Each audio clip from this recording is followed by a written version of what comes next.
فہیم کی غیر موجودگی نے بھی مجھے اور بھی کمزور کر دیا تھا۔ کبھی کبھار اس سے یوں ہی 2 4 باتیں کر لینا میرے دل کو سکون جو دے دیا کرتا تھا۔ دوسری طرف نورین تو جیسے گھر کی مالکن بن چکی تھی، روز صبح صبح میرے شوہر کے ساتھ ہی گھر آتی۔ ایک دن ضبط ٹوٹا تو میں نے نورین سے پوچھ لیا کہ کہاں جاتی ہو، تو اس نے نظریں چرا کر کہا صاحب جی سے پوچھ لو۔ میرے شوہر کی نظریں بھی زمین پر گڑی ہوئی تھیں۔ میرا دل اذیت سے بھر گیا، اب سب کچھ برداشت سے باہر ہو چکا تھا۔ میں اماں کے پاس چلی گئی، روتے روتے اماں سے کہا اماں میرے شوہر کا نورین کے ساتھ چکر ہے، آپ نے کس شخص سے میری شادی کر دی جو دنیا کے سامنے تو نیک معصوم عبادت گزار بنتا ہے، لیکن مجھے بیوی سمجھ کر میرا حق ادا نہیں کرتا۔ میں پاس جاؤں تو کہتا ہے میں روزے سے ہوں، میرا وضو ٹوٹ جائے گا۔ اماں یہ کیسی نیکی ہے؟ اماں نے میری بات سن کر سر پیٹ لیا۔ پگلی کیسی باتیں کر رہی ہو، یہ کیسی بدگمانی ہے؟ تمہارے شوہر جیسا نیک مرد قسمت والوں کو ملتا ہے۔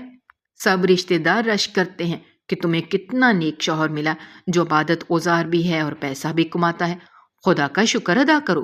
میں نے اماں کی بات سنی تو میری آنکھوں میں آنسو چھلک پڑے، دل میں آگ لگی ہوئی تھی۔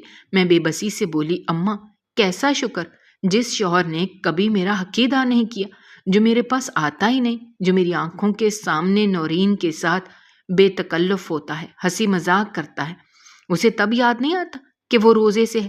میری فریاد اماں کے آگے بے کار گئی۔ میرا دل مزید ٹوٹ چکا تھا، اپنے ہی گھر میں اجنبی بن کر رہ گئی تھی۔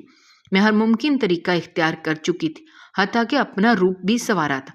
خود کو شوہر کے پاس 1000 دفعہ گئی تھی، پہل کی تھی، لیکن میرا شوہر جیسے پتھر کا ہو چکا تھا۔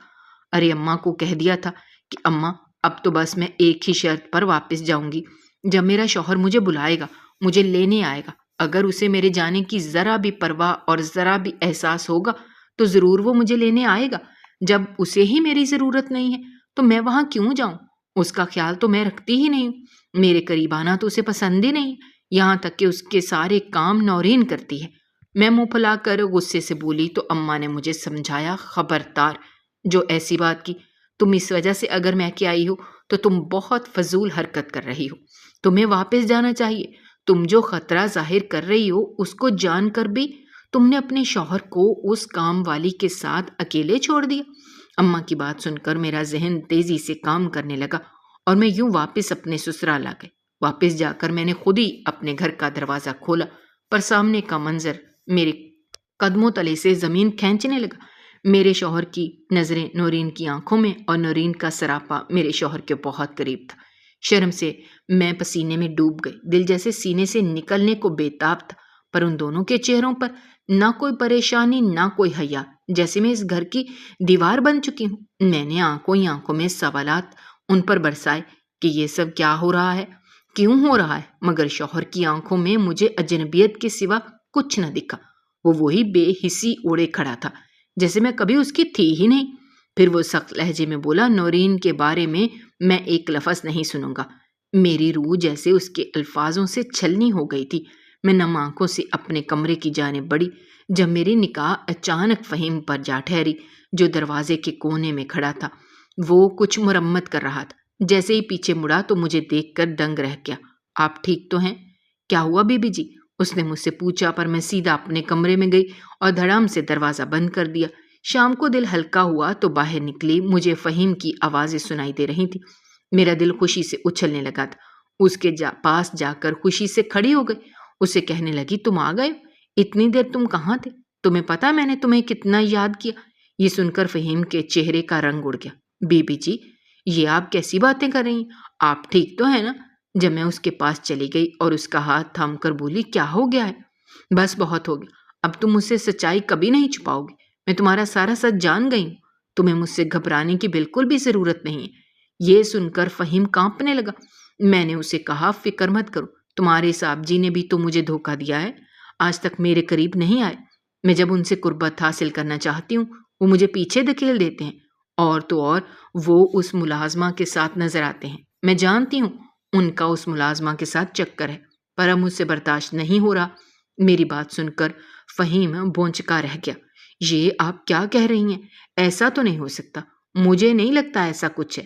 جب میں نے اسے کہا یہ بات سچ ہے، میں نے خود اپنی آنکھوں سے دیکھا ہے، وہ کہنے لگا نورین ایسا نہیں کر سکتی، تو میں بہت زیادہ غصے میں آ گئی تھی۔ اس نے اتنا ہی کہا تھا جب میں رونے لگی، میرے آنسو بہنے لگے۔ فہیم نے اپنی انگلیوں سے میرے آنسو صاف کیے۔ بی بی جی، آپ کیوں رو رہی ہیں؟ مت روئیں، بس صبر کریں۔ جب میں نے اس سے کہا کہ میرا سارا صبر جواب دے چکا ہے، تبھی تو میں یہاں تمہارے پاس آئی ہوں۔ آج میں اپنا یہ صبر ختم کر دوں گی، مجھ سے اور برداشت نہیں ہو رہا۔ میں نے جیسے ہی اس کا بازو تھاما، وہ میری آنکھوں میں دیکھنے لگا۔ میری آواز بالکل تبدیل ہو گئی تھی، جیسے برسوں کی تھکاوٹ میرے اوپر سوار ہو چکی ہو، اور بس اب میں اس تھکاوٹ کو دور کرنا چاہتی ہوں۔ فہیم کے چہرے پر پسینہ آنے لگا۔ وہ جان گیا تھا کہ میں کیا ارادہ رکھتی ہوں، اور یوں میں نے اپنے نفس کے سامنے خود کو جھکا دیا اور ایک بڑا گناہ کر دیا، جس کو کرنے سے جو شرمندگی ہونے لگی تھی۔ میں فوراً اپنے کمرے میں چلی گئی تھی۔ تھوڑی دیر پہلے میں نے جو نافرمانی کی تھی، اس کی وجہ سے تو مجھ پر خدا کا قہر بھی پڑتا تو بھی کم تھا۔ میں بیڈ پر لیٹ کر زار و قطار رونے لگی۔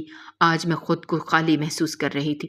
میں نے وہ سکون تو پا لیا تھا، لیکن ابھی بھی مجھے ایسا لگ رہا تھا جیسے بے سکونی کی ایک نئی لہر میرے اندر دوڑ گئی ہو۔ مجھے ایسا لگ رہا تھا جیسے میں اپنے شوہر کی گناہ گار ہو گئی ہوں۔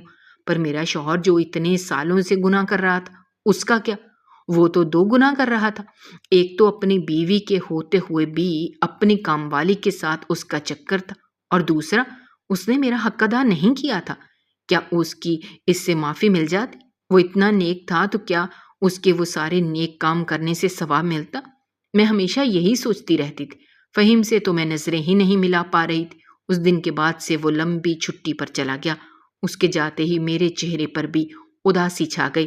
دوسرا نورین بھی کئی دنوں سے غائب تھی۔ جانے سے پہلے نورین میرے پاس آئی تھی، چہرے پر بہت اداسی تھی۔ میں جانتی تھی کہ میرے شوہر سے دور ہو رہی ہے، اس لیے اداس ہے۔ جب بولی، بی بی جی، آج سے میں تو صاحب جی کا خیال نہیں رکھ پاؤں گی، اور نہ ہی وہ آپ کو اپنا خیال رکھنے دیں گے، پر کیا اب میری ایک بات مانے گی؟ وہ بہت زیادہ پریشان تھی۔ میں غصے سے آنکھیں پھاڑ کر اسے دیکھ کر بولی، یہ باتیں تم کیوں کر رہی ہو؟ وہ میرا شوہر ہے، جبکہ تم اس کی کچھ نہیں لگتی، اور میں اس کی بیوی لگتی ہوں، سمجھی؟ تو تم مجھے زیادہ لیکچر مت دو تو بہتر ہے۔ دفع ہو جاؤ یہاں سے، میرے سے بہتر اس کا کوئی خیال نہیں رکھ سکتا، میں نے غصے سے اس سے کہا۔ جب وہ بولی، میری بات تو سمجھیں، آپ سمجھ نہیں رہی۔ پر میں نے اپنے کمرے کا دروازہ اس کے منہ پر بند کر دیا۔ میرا شوہر مجھے یہ کرتا دیکھتا تو ضرور مجھ پر چلاتا اور نورین کی طرفداری کرتا، لیکن آج وہ یہاں نہیں تھا۔ اس کا میں نے بھرپور فائدہ اٹھایا۔ اس کے غائب ہونے کے فوراً بعد اچانک میرے شوہر کی طبیعت بھی بگڑنے لگی۔ نہ جانے میرے شوہر کو کیا ہوا تھا، مجھے کچھ سمجھ نہیں آ رہی تھی۔ اور پھر ایک روز میرا شوہر ہمیشہ کے لیے ابدی نیند سو گیا۔ میرا شوہر ہمیشہ کے لیے مجھے چھوڑ کر چلا گیا، مجھے بیوہ کر گیا تھا۔ اس کی میت میرے سامنے پڑی تھی۔ جب مجھے اپنے گناہوں کا خیال آیا، دل میں اللہ کا خوف جاگ اٹھا۔ میں کتنی نافرمان تھی جو اپنے شوہر سے بے وفائی کر بیٹھی۔ مجھے سمجھ نہیں آ رہا تھا کہ میں کیا کروں، کس کو اپنے دل کی یہ باتیں بتاؤں۔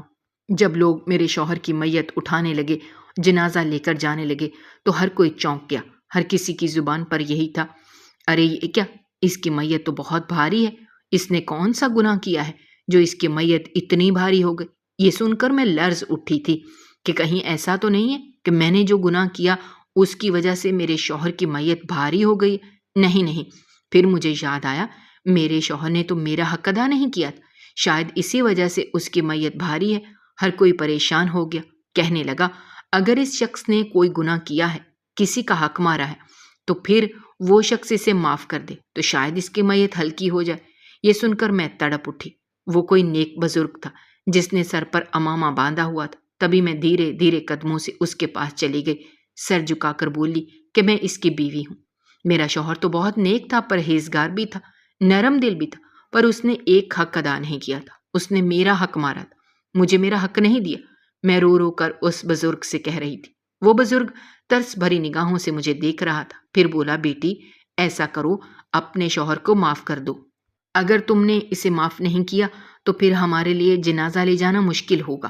یہ سن کر میں پریشان ہو گئی کہ اب میں کیا کروں۔ میں نے سب کے سامنے اپنے شوہر کو معاف کر دیا۔ دل میں ابھی بھی عجیب سے وسوسے تھے کہ اگر معافی کے بعد بھی میرے شوہر کی میت بھاری ہوئی تو سب کیا سمجھیں گے۔ لیکن اس کے بعد سے اچانک سے ایک آواز پورے میدان میں گونجی، جب کسی نے کہا کہ میت ہلکی ہو گئی ہے، اب ہمیں اسے لے کر جانا چاہیے۔ میرے دل میں سکون اتر آیا، اور یوں میں نے اپنے شوہر کو دفنا دیا۔ جبکہ میرے دل میں ایک عجیب سا بوجھ تھا، دل میں ہلکی سی شرمندگی تھی۔ پھر جیسے ہی میں اپنے گھر پہنچی، وہ منظر دیکھ کر میرے پیروں تلے سے زمین نکل گئی۔ مجھے یقین نہیں آ رہا تھا۔ فہیم اور نورین ایک ساتھ کھڑے تھے، جبکہ فہیم نورین سے ناراضگی کا اظہار کر رہا تھا، نورین تو اسے منا رہی تھی۔ انہیں ایک ساتھ دیکھ کر میرے پیروں تلے سے زمین کھسک گئی۔ فہیم کی نظر مجھ پر پڑی تو وہ میرے پاس آیا اور بولا، مجھے معاف کر دیں بی پی جی، دراصل بات یہ ہے کہ میں آپ کو بتانا چاہتا تھا کہ میں نورین سے محبت کرتا ہوں۔ اس روز بھی میری آدھی بات میری زبان پر رہ گئی، میں صاحب جی کے غصے کی وجہ سے یہ بتا نہ پایا، نہ جانے وہ کیا سمجھیں گے۔ یہ ان کی منہ بولی بہن جو تھی، آپ کو نرم دل سمجھا تو آپ سے کہہ بیٹھا، پر ہمت نہ کر پایا، اور پھر اس بار صاحب جی کی اجازت کے ساتھ ہم دونوں چھٹی پر چلے گئے اور ہم دونوں نے نکاح کر لیا۔ آپ نے تو مجھے ڈرا کر رکھ دیا جب اس روز آپ نے مجھے کہا کہ اس کا صاحب جی کا چکر ہے۔ یہ سن کر میرے سر پر گویا آسمان گر گیا۔ میں فہیم کو دیکھنے لگی، پھر نورین سے پوچھا کہ سچائی کیا تھی؟ تم کیوں مجھ سے کچھ چھپا رہی تھی اور کہہ رہی تھی کہ صاحب جی سے پوچھو؟ نورین نے سر جھکا لیا، بولی، دراصل بات یہ ہے کہ صاحب جی کو کینسر تھا اور وہ نہیں چاہتے تھے کہ آپ کو یہ سچائی پتہ چلے۔ یہ سن کر تو میرے اوپر گویا آسمان گر گیا۔ میں ایک پل کو پیچھے گری، مجھے یقین ہی نہیں آ رہا تھا۔ میں نے سمجھی کہ عالم میں بس ان دونوں کو دیکھ رہی تھی۔ جب نورین بولی، مجھے معاف کر دیں، صاحب جی نے مجھ سے وعدہ لیا تھا کہ یہ سچائی تم میری بیوی کو نہیں بتاؤ گی۔ اگر تم نے یہ سچائی بتائی تو میں تمہیں اپنی منہ بولی بہن کے عہدے سے ہٹا کر یہاں تک کہ تمہیں کام سے بھی نکال دوں گا۔ بس اسی وجہ سے میں نے آپ کو کچھ نہیں بتایا۔ یہ سن کر میں نے منہ پر ہاتھ رکھ لیا۔ میں کتنی بڑی بے وقوف تھی۔ میں نے اپنے شوہر سے بدگمانی کی اور اس بدگمانی کی وجہ سے میں اس کے ساتھ بے وفائی کر چکی تھی، جبکہ میرا شوہر تو پاک دامن تھا۔ وہ بات الگ ہے کہ اس نے میرا حق ادا نہیں کیا تھا، پر اس نے میرے ساتھ بے وفائی نہیں کی تھی۔ یہ تو میں بے وفا تھی جو اپنے شوہر کو غلط سمجھ کر اس کے ساتھ بے وفائی کر بیٹھی اور دھوکے میں آ کر کسی اور کے ساتھ ناجائز تعلقات بنا لیے۔ مجھے لگ رہا تھا جیسے زمین پھٹے اور میں اس میں سما جاؤں۔ میں اتنی زیادہ شرمندہ تھی کہ اپنے آپ سے نظریں بھی نہیں ملا پا رہی تھی۔ میرا شوہر 20 سال کا تھا جب اسے پتہ چلا کہ اسے کینسر ہے۔ تبھی سے میرا شوہر ہمیشہ عبادت میں مشغول رہتا تھا۔ وہ جانتا تھا کہ اس کی زندگی چند دنوں کی مہمان ہے، اس کے بعد وہ ہمیشہ کے لیے اس دنیا سے چلا جائے گا۔ میرا شوہر پہلے نیک اور پرہیزگار بالکل نہیں تھا۔ جب اسے کینسر کی تشخیص ہوئی تبھی اس نے دنیا کو چھوڑنا شروع کر دیا۔ میری ساس ہمیشہ میرے شوہر سے کہتی کہ شادی کر لو، پر میرا شوہر کہتا کہ میں کسی کی زندگی برباد نہیں کر سکتا۔ اگر مجھ سے اسے بھی کینسر ہو جائے، یہ ایسی موذی بیماری ہے جو کسی کو بھی ہو سکتی ہے۔ میرے شوہر کو جلد کا کینسر تھا، یہی وجہ تھی کہ وہ مجھے اپنے قریب نہیں آنے دیتا تھا۔ مجھے وہ دن یاد آیا جب میری ساس میرا رشتہ دیکھنے آئی تھی۔ میرا شوہر اس کے ساتھ نہیں تھا۔ میری ساس نے مجھے کہا، میرا بیٹا بہت زیادہ معصوم ہے، یہاں تک کہ وہ بہت زیادہ شرمیلا بھی ہے، اسے کچھ ٹائم لگے گا، لیکن ہمیں اپنی ہونے والی بہو پر یقین ہے کہ وہ اس کا اعتماد جیت لے گی۔ میں بھی بھرپور اعتماد سے بولی تھی کہ فکر مت کریں، مجھے اپنے آپ پر مکمل یقین ہے۔ میں جیسی خوبصورت لڑکی تھی، مجھے یقین تھا کہ میرا شوہر میرا دیوانہ ہو جائے گا۔ باقی لڑکیوں کی طرح میرے دل میں بھی کئی خواب تھے جنہیں میں نے سچ ہوتے دیکھا۔ جب میری ڈولی اٹھی اس وقت بھی میں نے اپنے شوہر کو نہیں دیکھا۔ اب مجھے یاد آیا کہ میرا شوہر ہمیشہ پورا لباس پہنتا تھا، یہاں تک کہ اپنی گردن کو بھی ڈھانپ کر رکھتا تھا، اور جب اس کی موت ہوئی تو مجھے اس کا چہرہ دکھائی دیا۔ اس کی گردن پر لال لال بڑے بڑے نشان تھے۔ آج جب میں اس کی عبادت گاہ میں گئی، اس کا وہ کمرہ جو اس نے مخصوص عبادت کے لیے بنایا تھا، یہ دیکھ کر میرے ہوش اڑ گئے۔ وہاں طرح طرح کی دوائیاں پڑی ہوئی تھیں۔ مجھے وہاں جانے کی اجازت نہیں تھی، نورین وہاں کام کرنے کے بہانے جاتی تھی۔ میں پھوٹ پھوٹ کر رونے لگی، لیکن نورین میرے پاس آئی، مجھے تسلی دینے لگی اور بولی، بی بی جی، آپ کے صاحب جی بہت اچھے تھے، دل کے اتنے اچھے تھے، مجھے اپنی بہن بنا کر رکھا تھا، میری بہت مدد کرتے تھے، اور میں تو ان کی بہن بن کر ان کے ساتھ اسپتال جاتی تھی۔ میں چاہتی تھی کہ وہ بالکل ٹھیک ہو جائیں، لیکن قدرت کو کچھ اور ہی منظور تھا۔ یہ سن کر میں ہچکیوں کے ساتھ رونے لگی اور نورین سے کہنے لگی کہ مجھ سے تو بہت بڑی غلطی ہو گئی ہے، میں نے بہت بڑا گناہ کیا ہے، پر وہ سچائی میں نورین کو نہیں بتا سکتی تھی، وہ اس کا رشتہ خراب نہیں کر سکتی تھی۔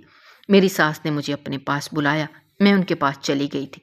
ابھی تک میرے چہرے پر وہی بے فکری تھی۔ پھر ایک رات مجھے بہت عجیب سا خواب آیا۔ میرا شوہر سفید رنگ کا چمکتا ہوا لباس پہنے مجھے دیکھ کر مسکرا رہا تھا۔ پھر اس نے مجھ سے رخ موڑ لیا اور کہنے لگا، میں نے تمہاری بہتری کے لیے تم سے دوری اختیار کی تھی۔ میں نہیں چاہتا تھا کہ میں تمہاری زندگی برباد کر دوں، اس لیے ہمیشہ تم سے دور رہتا۔ پر یہ سچ ہے کہ میں نے تم سے بہت محبت کی تھی۔ ہاں، میں تمہیں اس بات کا اعتراف نہیں کرنا چاہتا تھا، کیونکہ میں جانتا تھا کہ ایک دن میں تم سے ہمیشہ کے لیے دور ہو جاؤں گا، اور نہ ہی تمہیں یہ سچائی بتانا چاہتا تھا۔ جب مجھے پتا چلا کہ تم نے مجھے دھوکہ دیا ہے، تم نے میرے ساتھ بے وفائی کی، تو میرا دل ٹوٹ گیا۔ میں جان گیا کہ یہ سب میری غلطی کی وجہ سے ہوا۔ بس اب میں تمہیں یہ کہہ سکتا ہوں کہ تم رب سے معافی مانگ لو اور تم ایک نیک عبادت اوزار لڑکی بن جاؤ۔ اس خواب نے مجھے نیند سے اٹھا دیا تھا۔ میں نے وضو کیا اور پھر فوراً اپنے رب کے حضور سجدے میں گر گئی تھی۔ اپنے گناہوں کی معافی مانگنے لگی جو مجھ سے سرزد ہو گئے تھے۔ آج بھی یہ شرمندگی مجھے چین سے جینے نہیں دیتی۔ ناظرین،